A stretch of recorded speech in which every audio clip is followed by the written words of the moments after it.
अजीत की रेलगाड़ी 8 घंटे लेट थी। क्या करें? टिकट घर से टिकट लेते वक्त रेलगाड़ी को महज 1 घंटा लेट बताया गया था। अब एक के बाद एक हो रही अनाउंसमेंट से रेलगाड़ी 8 घंटे लेट थी। टिकट वापस करने पर 10% किराया कट जाता। बस स्टैंड जाने पर 50 रुपए खर्च होते, साथ ही समय लगता। टी स्टॉल पर चाय की चुस्की लेता। अजीत अभी सोच ही रहा था कि वह क्या करे, तभी उसका मोबाइल फोन घर घर आया। फोन अजीत की पत्नी का था। तुम बस से चले आओ, देखता हूँ, अजीत बोला। चाय के पैसे चुकाकर अजीत जैसे ही मुड़ा, तभी उससे एक शख्स टकराया।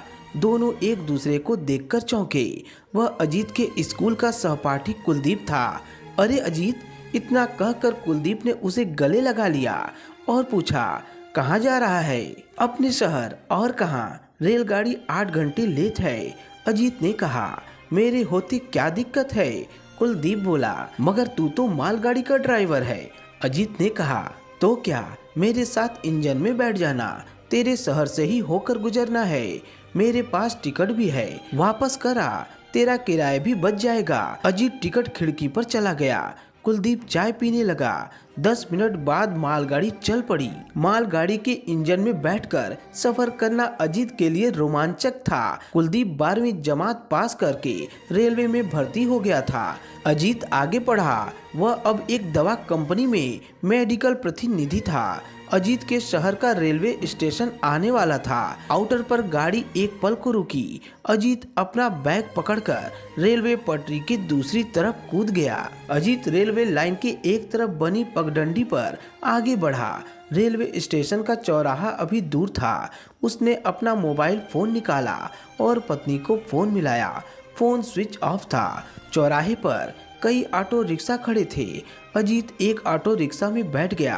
कॉलोनी के बाहर सन्नाटा पसरा था। अजीत ग्राउंड फ्लोर पर बने अपने फ्लैट के बाहर पहुंचा। वह घंटी बजाने को हुआ कि तभी उसके कानों में किसी अनजान मर्द की आवाज गूंजी। अजीत घंटी पर से हाथ हटा लिया और दबे पैर फ्लैट के पिछवाड़े में जा पहुंचा। 4 दीवारी ज्यादा ऊंची नहीं थी। वह दीवार फांदकर अंदर कूदा और चुपचाप बेडरूम के पिछवाड़े की खिड़की से अंदर झांका तो हैरान रह गया। भीतर अजीत की पत्नी उसके एक दोस्त के साथ सुहागरात मना रही थी। अजीत कुछ देर तक भीतर का सीन देखता रहा, फिर धीरे धीरे पीछे हटता 4 दीवारी के साथ पीठ लगाकर खड़ा हो गया। ऐसा तो उसने कभी सपने में भी नहीं सोचा था। अजीत स्वभाव का बड़ा सीधा साधा था। उसकी पत्नी सुंदर, सुघड़ और घरेलू थी। उसके 2 प्यारे बच्चे थे। अजीत के शहर से बाहर होने पर पत्नी मोबाइल फोन से उसका हालचाल पूछती थी। घर आने पर उसकी सेवा में बिछ जाती थी। लेकिन अब जो सामने था वह अजीत की सोच से बाहर था। अजीत का माथा गुस्से से भिनभिनाने लगा। वह बौखलाया हुआ सा इधर उधर देखने लगा। लॉन में एक खुरपा पड़ा था। वह झुका और खुरपा उठा लिया। अजीत हाथ में खुरपा थामे आगे बढ़ा। कमरे के अंदर दरवाजे को हल्के से थपथपाया। सिटकनी लगी थी। उसने कंधे का एक तगड़ा वार किया। दरवाजा खुलकर एक तरफ हो गया। प्यार की मस्ती में डूबे वे दोनों घबराकर अलग हो गए। अजीत खुरपा थामे आगे बढ़ा। उसका दोस्त पलंग से कूदा और उसे परे ढकेल कर बिना कपड़ों के बाहर दौड़ गया। डर से थरथर कांपती अजीत की पत्नी कमरे के एक कोने में सिमटी सी खड़ी हो गई और बोली, मुझे मत मारना, भाग जा यहाँ से। अजीत ने दांत पीसते हुए कहा। सलवार कमीज उठाकर पत्नी भी बाहर दौड़ गई। अजीत थोड़ी देर खड़ा इधर उधर देखता रहा। फिर वह भी बाहर लॉन में आया और खुरपा एक तरफ रख दिया। उसने अपना बैग उठाया और अंदर आ गया। अजीत के दोनों बच्चे प्रियंका और एकांश सो रहे थे। इतने मासूम बच्चों की माँ पति के दोस्त के साथ सुहाग रात मना रही थी। पता नहीं यह सिलसिला कब से चल रहा था। इसके बाद वही हुआ जिसका डर था। अजीत का अपनी पत्नी से तलाक हो गया। बच्चों की सरपरस्ती पत्नी को मिली। अजीत ने उसे भत्ता देना मंजूर किया और हर महीने एक तय रकम का चेक भेज देता था। एक दिन अजीत फ्लैट बेचकर दूसरे शहर में जा बसा। वह तरक्की करता हुआ मैनेजर बन गया। कंपनी के मालिक राजेंद्र की गैर हाजिरी में उनकी पत्नी गीता कभी कभार दफ्तर में आकर काम संभालती थी। धीरे धीरे उनकी अजीत से अच्छी जान पहचान हो गई। अजीत, आपका तलाक हो गया है, आप दोबारा शादी क्यों नहीं करते? एक शाम दफ्तर का काम खत्म होने पर गीता ने पूछा। बस दिल नहीं मानता, अजीत बोला। अकेले कब तक रहोगे? गीता ने फिर पूछा। अजीत खामोश रहा। उसके उदास चेहरे को गीता ने अपने हाथों में भरा और उसका माथा चूम लिया। अजीत हैरान सा खड़ा उनकी तरफ देखने लगा। पत्नी के मुकाबले गीता भारी शरीर की, सांवले रंग की थी। उनकी आंखों में काम लीला के डोरे तैर रहे थे। गीता ने अजीत की तुलना अपने पति से की। एक तरफ 30 साल नौजवान था, दूसरी ओर 50 साल की उम्र का अधेड़। अजीत को औरत की दरकार थी और गीता को अपनी संतुष्टि के लिए नौजवान मर्द की। कुछ ही दिनों में उनके बीच के सारे फासले मिट गए। राजेंद्र कई कंपनियों के मालिक थे। काम के सिलसिले में वे ज्यादातर बाहर रहते थे। उनकी गैर हाजिरी में गीता काम संभालती थी। उनके 2 बच्चे थे जो एक बोर्डिंग स्कूल में पढ़ते थे।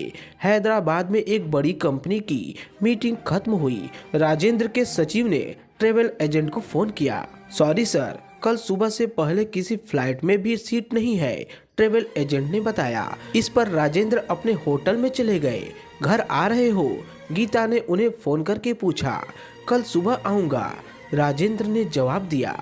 अभी राजेंद्र होटल के कमरे में दाखिल हुए ही थे कि ट्रेवल एजेंट का फोन आ गया। सर, एक पैसेंजर ने अपनी सीट कैंसिल कराई है, आप आधा घंटे में एयरपोर्ट आ जाएं। राजेंद्र तुरंत एयरपोर्ट पहुंचे। 2 घंटे बाद वे अपने शहर में थे। राजेंद्र ने मोबाइल फोन निकाला, फिर इरादा बदलते हुए सोचा कि अब आधी रात को क्यों ड्राइवर को तकलीफ दें। लिहाजा वे टैक्सी से अपनी कोठी पहुंचे। वहां उन्हें अपने मैनेजर अजीत की कार खड़ी दिखी तो वे चौंक गए। राजेंद्र ने इधर उधर देखा, फिर वे अपने घर के पिछवाड़े में पहुंचे। एक कार उनकी कोठी के पिछवाड़े की दीवार को छूती खड़ी थी। वे उसकी छत पर जा चढ़े और फिर दीवार पर चढ़ गए और लॉन में कूद गए। उनके अंदर कूदते ही पालतू कुत्ता भौंका, फिर मालिक को पहचानते हुए चुप होकर उनके कदमों में लौटने लगा। राजेंद्र ब्रीफ केस थामे दबे पैर चोरी से पिछवाड़े के कमरे का दरवाजा खोलकर अंदर दाखिल हुए। उनके कानों में ऊपर की मंजिल पर बने अपने बेडरूम से हंसने खिलखिलाने की आवाज आई। वे दबे पैर सीढ़ियां चढ़ते हुए ऊपर पहुंचे। खिड़की से अंदर झांका। बेड पर मैनेजर अजीत के साथ उनकी पत्नी गीता मस्ती कर रही थी। अब वे क्या करें? दोनों को रंगे हाथ पकड़े। नतीजा साफ था, शादी का टूटना। मैनेजर कहीं और नौकरी पा लेगा, पत्नी गुजारा भत्ता लेकर कहीं और जा बसेगी और उम्र के इस पड़ाव पर वे खुद क्या करेंगे? दोबारा शादी करेंगे? दूसरी पत्नी भी ऐसी निकली तो? वे धीरे धीरे पीछे हटते गए, दूसरे कमरे में चले गए और कुर्सी पर बैठ गए। उधर कमरे में जब प्यार का ज्वार शांत हुआ तो अजीत व गीता अलग हो गए। क्या तुम्हारी बीवी ने दूसरी शादी कर ली? गीता ने पूछा। नहीं। क्यों? औरत बदनाम हो जाए तो दोबारा घर बसाना मुश्किल होता है। और मर्द पर बदनामी का असर नहीं पड़ता। तुमने दोबारा शादी क्यों नहीं की? मुझे किसी भी औरत पर अब भरोसा नहीं रहा। इस पर गीता एकटक उसकी तरफ देखने लगी। साथ वाले कमरे में राजेंद्र उनकी बातचीत सुन रहे थे। अजीत के जवाब ने गीता का प्यार का मजाक किरकिरा कर दिया था। वह उनके साथ शारीरिक रिश्ता तो बना सकता था पर उन्हें वफादार साथी नहीं मान रहा था। इस बीच राजेंद्र को शरारत सूझी। उन्होंने अपना मोबाइल फोन निकाला, पत्नी का नंबर मिलाया और धीमी आवाज में कहा, मैं एयरपोर्ट पर हूँ, दूसरी फ्लाइट में सीट मिल गई थी, 10 मिनट में घर पहुँच जाऊंगा। गीता ने अजीत को बताया। वे दोनों हड़बड़ाहट में कपड़े पहनने लगे। पालतू कुत्ता अभी तक मालिक के पास बैठा था। राजेंद्र ने उसको इशारा किया और धीमे से दरवाजा खोलकर उसको बाहर निकाल दिया। अजीत सीढ़ियां उतरता नीचे लॉन में आया। तभी पालतू कुत्ता उस पर झपट पड़ा। बचाव के लिए गीता लपकी मगर तब तक कुत्ते ने अजीत को 3-4 जगह काट खाया था। अजीत किसी तरह अपनी कार में सवार हुआ, गेट बंद कर गीता कुत्ते की तरफ लपकी और चैन पकड़कर उसको एक जगह बांध दिया। इसके बाद गीता अपने पति का इंतजार करने लगी। ड्राइंग रूम में बैठे बैठे उनकी आंख लग गई। मौका देखते ही राजेंद्र चुपचाप बेडरूम में जाकर सो गए। सुबह जब गीता जागी तो उन्होंने राजेंद्र को बेडरूम में पाकर घबराते हुए पूछा, आप कब आए? 3 बजे, जब तुम ड्राइंग रूम में सो रही थी। अपना डॉगी अब खतरनाक हो गया है, उसको निकाल दो, गीता ने बताया। क्यों, क्या हुआ? कल एक पड़ोसी पर झपट पड़ा, चैन से बांधकर रखना था। इतना कहकर राजेंद्र बाथरूम में चले गए। तैयार होकर वे अपने दफ्तर पहुंचे। अब तक अजीत नहीं आया था। कल किसी कुत्ते ने अजीत को काट खाया है, असिस्टेंट मैनेजर ने राजेंद्र को बताया। राजेंद्र के दफ्तर जाने के बाद गीता घर की सफाई करने लगी। बेडरूम के साथ वाले कमरे में सिगरेट के जले टुकड़ों का ढेर लगा था। वे चौंकी कि कल शाम तक तो कमरा साफ सुथरा था, फिर इतनी सारी सिगरेट किसने पी? वे सारा माजरा समझ गई। उन्होंने एयरपोर्ट इंक्वायरी फोन किया। वहां से पता चला कि राजेंद्र तो रात में ही घर आ गए थे। वे बेचैन हो गई। अजीत अस्पताल में था, उसके हाथ पैरों पर पट्टियां बंधी थी। तभी उसका मोबाइल फोन बजा। मेरा अंदाजा है कि राजेंद्र को हमारे संबंध का पता चल चुका है।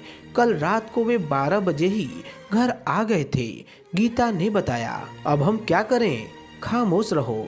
7 दिन बाद अजीत दफ्तर आया। आवारा कुत्ते आजकल कम होते हैं, आप पर कोई कुत्ता कैसे झपटा?